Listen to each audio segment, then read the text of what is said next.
So today I'm reviewing this new little release. First I wasn't gonna get this. Then I saw a couple people reviewing it and I was like, maybe that'd be something that I'm gonna like. So this is the new Khloé Kardashian Almost Always perfume. Now this isn't her first release. She has her first perfume release, which I don't remember what it's called. Let me check. It's called XO Khloé. I think I smelled this at the store back when it first came out, and I remember that I didn't not like it. I thought it was pretty, but it was just a little bit too floral based for me. Although I feel like if maybe I had it, I would maybe grow to like it. It's just I didn't want to spend the money because I just wasn't in love with it. But I saw this one, I checked out the notes, and based off of some reviews I was seeing, I thought this would be something that I would really love, and it kind of reminded me of old school celebrity perfumes. And I know celebrity perfumes get a bad rep for being basic and they all kind of smell like each other, and I get that, but at the same time I love celebrity perfumes because I'm gonna be the first to admit it, I am a basic perfume girly. I love my basic perfumes. I think basic perfumes are like the best smelling perfumes, and they're the perfumes that you probably will get the most compliments on. Not that that's something that you're chasing obviously, but it's always nice. So I will definitely be the first to say that I love my basic perfumes. And when I saw this, it just, I don't know, kind of gave me that vibe, gave me like a nostalgic vibe. I'm not gonna lie, purely based off of the outside packaging, to me this looks very cheap. I'm gonna say it looks very cheap. And here is the bottle.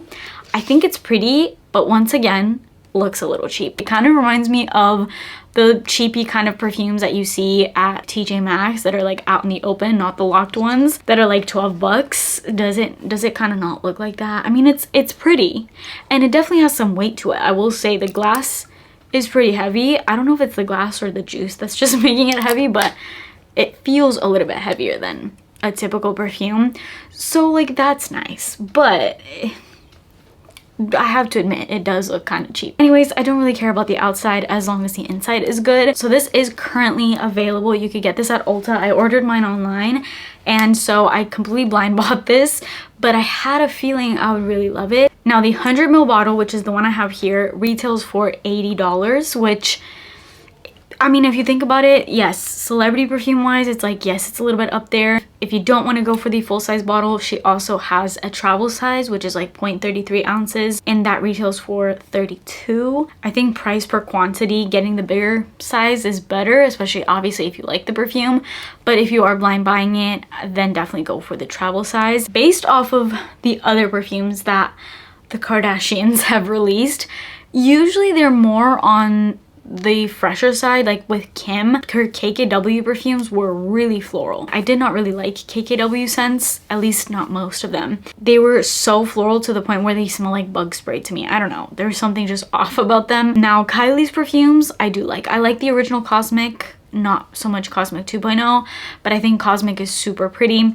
And then I think that's it, right? Yeah, those are the only ones that have perfumes. I don't care that it's Kardashians. I don't care what they do. I just like perfumes, okay? If you're gonna be like, oh my god, how are you supporting Khloé? I don't know what she does. I don't care what she does. I am a perfume consumer, and that's that. Like, it's not that deep. So let's get into notes. This has top notes of lavender, magnolia, middle notes of orange blossom, star jasmine, and base notes of vanilla, palo santo, musk, woody notes, solar notes, and skin. When I first saw those notes, I kind of thought this would give me maybe a little bit of an REM vibe, because packaging wise, the purple crystal look of it was giving me REM, and also REM has that lavender. So I really thought this would smell like REM.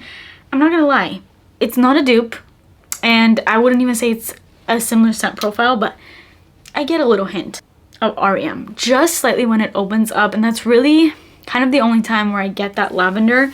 And I know lavender is kind of a hit or miss note. Some love it, some don't. Lavender can tend to give off this aromatherapy kind of vibe, which isn't always a hit for people when it comes to perfumes, because most of the times you want to smell pretty and sexy, not like aromatherapy. And I can honestly say this does not give aromatherapy lavender. It's intertwined in there really pretty, where the opening, yes, sort of reminds me of REM, the same kind of more sweet lavender, not aromatherapy lavender, but it kind of just goes away as it starts to settle on your skin. Within like 10 seconds, the lavender is like almost gone, and then everything else kind of starts to get in. So I get a little bit of that jasmine, definitely get the vanilla.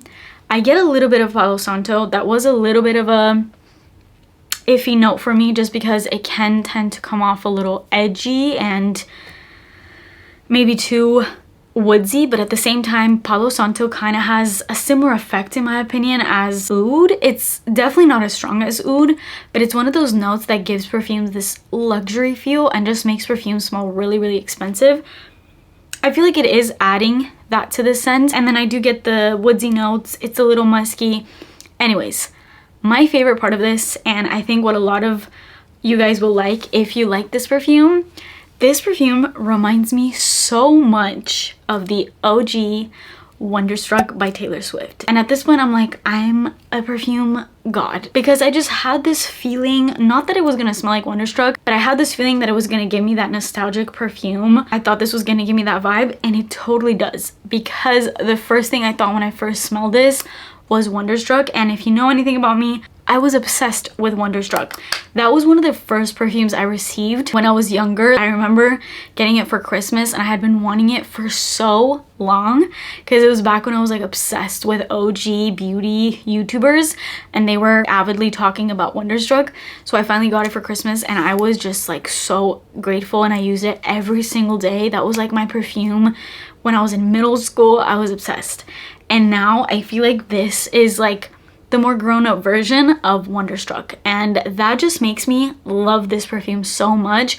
I decluttered my Wonderstruck. Maybe some people won't understand the reason why I decluttered it, because most of you will be like, okay, well, if you really love a perfume, you'd want to hold on to it. But that perfume, I loved it so much that it was making me stressed having it in my collection, because I had a little 1 fluid ounce, and every time I would look at it, I would be so sad because I felt like I couldn't use it, because if I used it up, then it would be gone. And so I kind of just came to this conclusion where I was like, I'm gonna get rid of it. I'm gonna get rid of it because I never use it because I'm too stressed to use it. And every time I look at it, it stresses me out. And I know that when this is done, I'm just gonna be so sad that I can't get it anymore. So I'm just gonna get rid of it. I feel like most people probably would be like, girl, what? But that was my thought process, okay? I got rid of it because I loved it too much. Sometimes even if you love something, you gotta let it go. And that was me. That was me with Wonderstruck. And I'm not mad anymore because now I kind of have it in an even more of a luxurious way. This smells so good. I am so happily surprised. I feel like a lot of people may find this really boring, basic, not worth it, and that's fine. I think this is amazing. And I may be biased just because of the reason why I love it is because it reminds me of one of my favorite perfumes. But if you also grew up loving Wonderstruck, and I know that there's a lot of you out there, I think you would love Almost Always. Just put the entire Kardashian family aside. I don't care. I love the perfume. I think this is incredible. It smells so good. The first day that I got this, I doused myself in it, and my husband was non-stop complimenting me.